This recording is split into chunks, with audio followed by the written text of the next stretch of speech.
Only UPSC current affair section में आप सभी का बहुत बहुत स्वागत है। और हम इसमें एक एक टॉपिक को लेकर के आपको एक एक पॉइंट को डिस्कस करते हैं और इसमें आपको बेसिक चीज़ें हर सब्जेक्ट की हम इसमें आपको बताने का प्रयास करते हैं।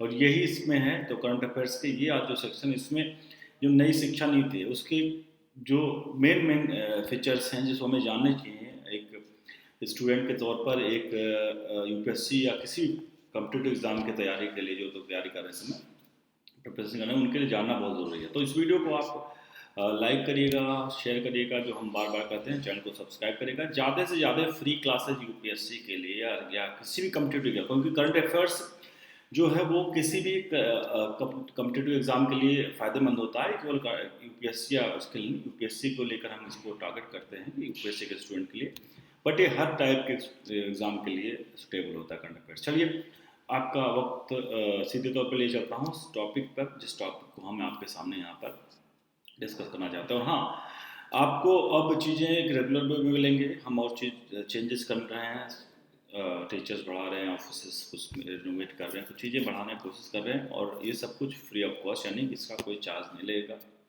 बहुत सारे लोग कहते हैं वीडियो बड़े हो जाते हैं, कुछ आप मेन पॉइंट भूल जाते हैं।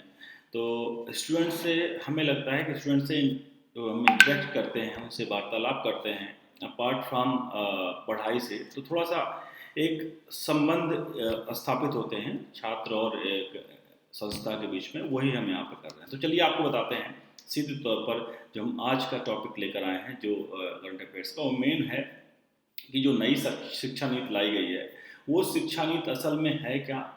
एक कुछ पॉइंट्स के मैं आपके सामने भी कुछ पॉइंट्स पे आएंगे इस स्क्रीन पर, वो उसके समझेंगे। ये असल में इसके बारे में थोड़ा बैकग्राउंड बता दूं कि ये भारत की जो नई शिक्षा नीति है वो 2020 है और इसे कैबिनेट की मंजूरी जो मिली है वो 29 जुलाई 2020 को मिली है। ध्यान रखिएगा, ये बड़ा क्वेश्चन है कि भारत की जो नई शिक्षा नीति कब से लागू हुई थी, तो वो पेन और पेपर जरूर रखें, पेन पेपर बहुत ज़रूरी है। और 2020 कैबिनेट की मंजूरी 29 जुलाई 2020 को यहाँ पर मिल गई थी। और अब इसमें मेन चीज़ है कि 5वीं तक की कक्षा जो सबसे मेन पॉइंट है कि वो मातृभाषा में ही होगी।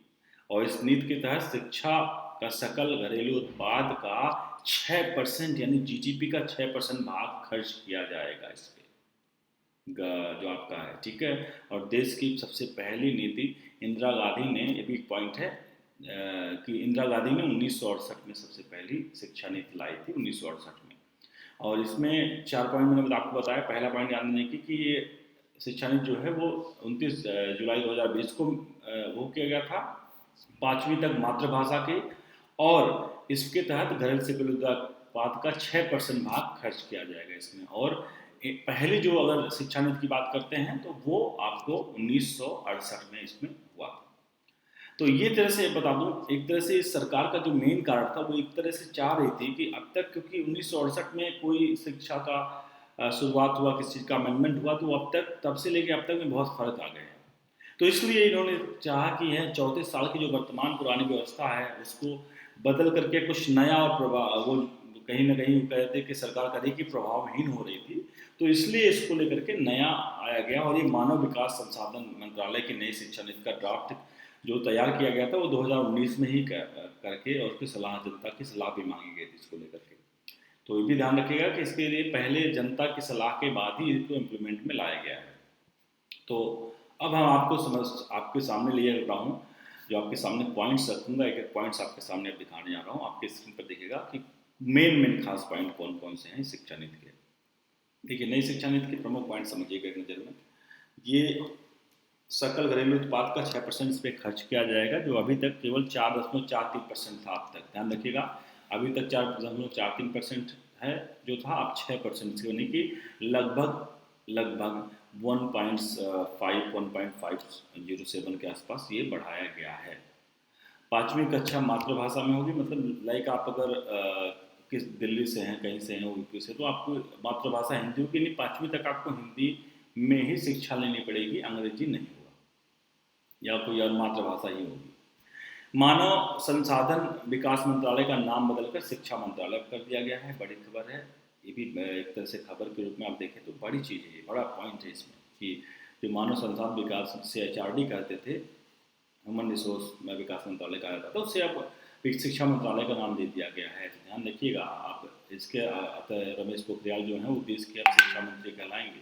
पॉइंट बड़ी बात है इसमें। और इसके अलावा जो लॉ और मेडिकल एजुकेशन को छोड़कर उच्च शिक्षा के लिए एक एकल निकाय रूप में भारत उच्च शिक्षा आयोग जिसे HEICI का गठन किया जाएगा, अर्थात उच्च शिक्षा के लिए एक सिंगल रेगुलेटर रहेगा।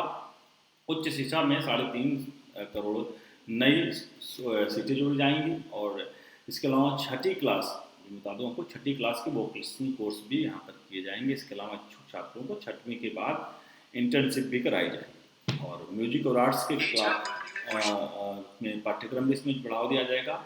और ई पाठ्यक्रम को बढ़ावा देने के लिए राष्ट्रीय शैक्षिक टेक्नोलॉजी फोरम यानी ETF बनाया जा रहा है। इसके बाद लिए वर्चुअल लैब विकसित की जाएगी।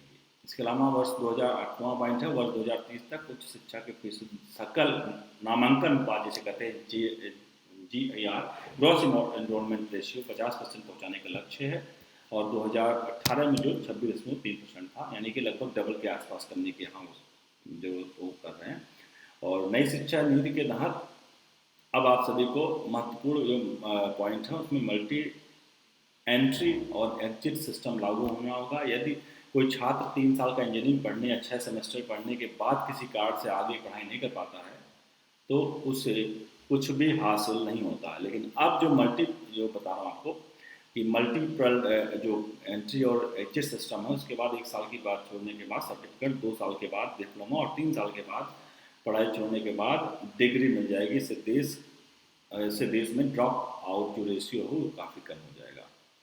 और अगर कोई छात्र, इसके अलावा अगर कोई छात्र बीच में छोड़कर दूसरे कोर्स में एडमिशन लेना चाहे तो वो कोर्स के लिए खास निश्चित समय तक का ब्रेक ले सकता है और दूसरा कोर्स ज्वाइन कर सकता है। उसे पूरा करने के बाद पहले कोर्स में भी वहाँ जारी रह सकता है। इसके अलावा आपको बताऊँ तो सेंट्रल यूनिवर्सिटी, डीम्ड यूनिवर्सिटी और स्टैंड अलोन यूनिवर्सिटीज़ के लिए अलग नियम है। अब नई एजुकेशन पॉलिसी 2020 में सभी के इसमें लिए अब समान नियम होंगे। देश में शोध के अनुसंधान को बढ़ावा देने के लिए अमेरिका के NSF यानी नेशनल साइंस फाउंडेशन की तर्ज पर एक शीर्ष निकाय के रूप में नेशनल रिसर्च फाउंडेशन NRF की स्थापना की जाएगी। NRF की स्थापना मुख्य उद्देश्य इसमें विश्वविद्यालयों के माध्यम से शोध संस्कृति को बढ़ावा देना। यह स्वतंत्र रूप से सरकार द्वारा एक बोर्ड ऑफ गवर्नमेंट द्वारा शामिल होगा और बड़े प्रोजेक्ट्स की फाइनेंसिंग करेगा।